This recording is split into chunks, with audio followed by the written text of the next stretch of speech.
Vamos continuar falando do sermão profético de Jesus. Lembrando que vocês, para acompanhar, têm que assistir os vídeos anteriores para vocês poderem seguir a sequência. Então vamos lá. Nós vamos falar que naquele contexto do livro de Daniel, compreende-se então que aqueles espíritos cooperadores estavam agitando o mar grande, isto é, agindo no mundo, gerando as necessárias transformações através das ações interventivas.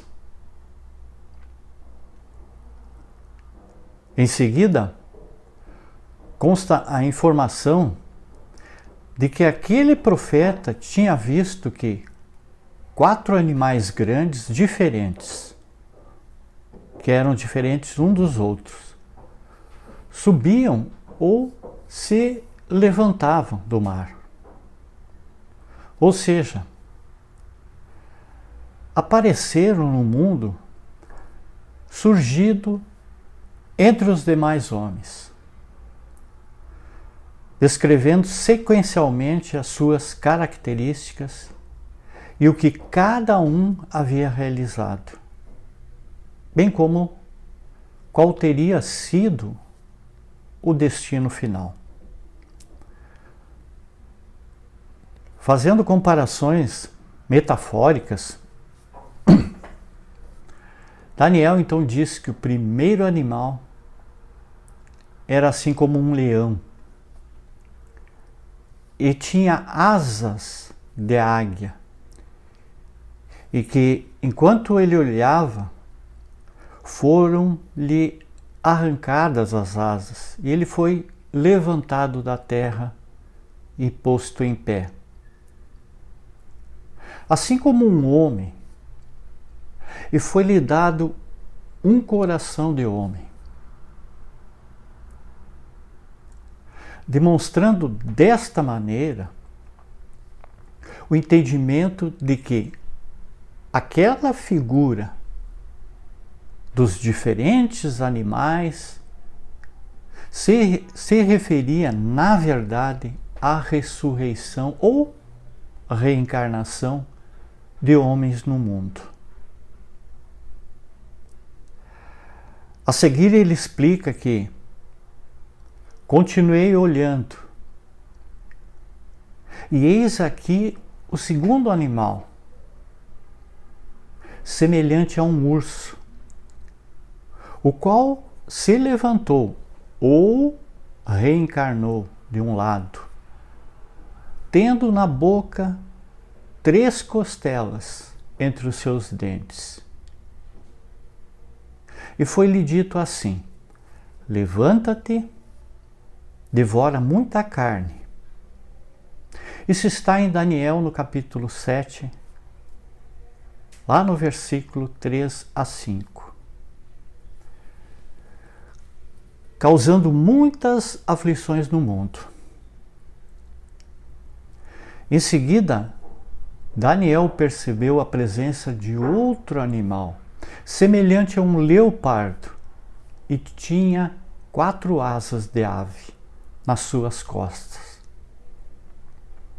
Tinha também esse animal 4 cabeças, e foi-lhe dado domínio ou poder para agir no mundo.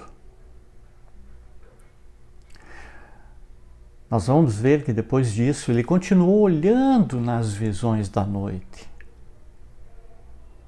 e relatou: eis aqui o 4º animal, terrível e espantoso e muito forte, o qual tinha dentes grandes de ferro. Ele devorava e fazia em pedaços e pisava aos pés o que sobejava, destruindo todos os demais animais. Ele era diferente de todos os outros animais que apareceram antes dele, e tinha 10 chifres. Isso também está em Daniel, capítulo 7, no versículo 6 a 7. Perdão. Após falando a respeito daquele quarto animal, Daniel disse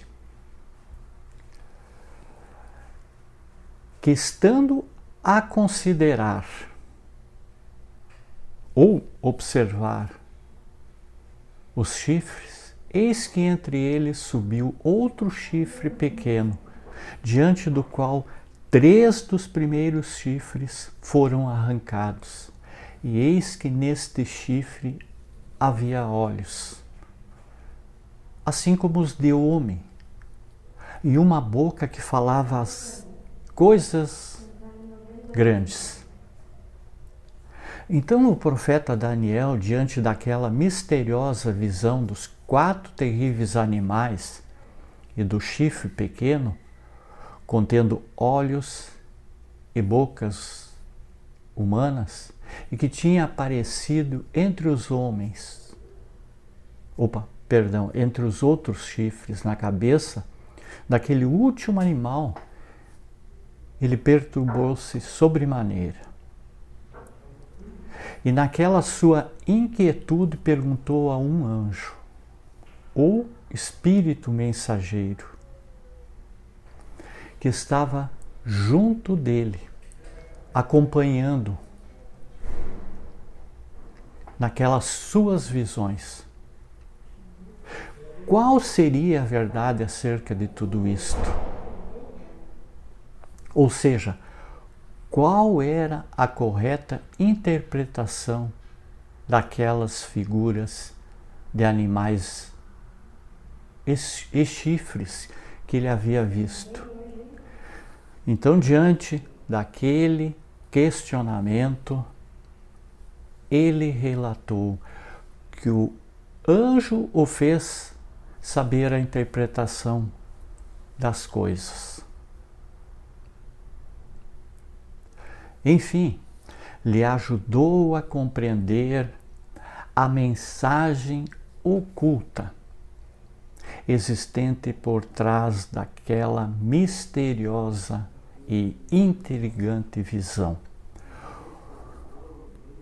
O anjo disse a ele que aqueles grandes animais, que são 4 reis ou homens, que levantarão ou reencarnarão na terra. Logo, aqueles animais representam 4 espíritos que iriam encarnar no mundo, agitando e que deveriam reinar sobre os demais homens, causando profundas transformações. Tendo em vista que aquele relato anterior de que os 4 ventos do céu, ou seja, de que os 4 espíritos cooperadores que agitavam o mar grande, está lá em Daniel 7, no versículo 2, que estavam agindo no mundo, causando mudanças junto à humanidade. Necessário se torna então esclarecer e compreender que, segundo os desígnios de Deus, alguns espíritos encarnam a fim de cumprirem determinadas funções e ações, não só específicas, mas interventivas, inclusive em certos momentos pré-determinados para a consumação de alguns acontecimentos planejados, servindo de instrumentos de Deus no mundo. assim como será demonstrado logo a seguir, por exemplo, no caso do rei Ciro da Pérsia, conforme revelado por Isaías lá no capítulo 44, no versículo 22, no capítulo 45, de 1 a 13, também por Esdras, capítulo 1 a 1, e em 2 Crônicas, capítulo 36, no versículo 22. De acordo com o que foi relatado nas antigas escrituras, Jeová havia dito anteriormente, por volta do ano 700 a.C., ao profeta Isaías, o seguinte: que digo de Ciro, é meu pastor e cumprirá tudo o que me apraz. Dizendo também a Jerusalém, tu serás edificada, e ao tempo tu serás fundado. E como não poderia deixar de ser, nós veremos mais adiante que aquela profecia de Isaías, que inclusive anunciou previamente quem a cumpriria, ela se concretizou integralmente no tempo. E alguns anos mais tarde, com a invasão do Império Medo-Persa, naquela região em 539 a.C., pondo fim ao Império Babilônico, ocasionando inclusive o retorno dos judeus exilados desde 586 a.C. para Jerusalém e posteriormente a reconstrução da cidade e do templo, a partir de 535 a.C., de acordo com os desígnios de Deus. Então, se você não assistiu ao vídeo anterior, assistam para poderem entender a sequência das nossas. E, acima de tudo, clica no sininho, se inscreva no canal para receber as nossas notificações. Muita paz, muita luz, gratidão a todos.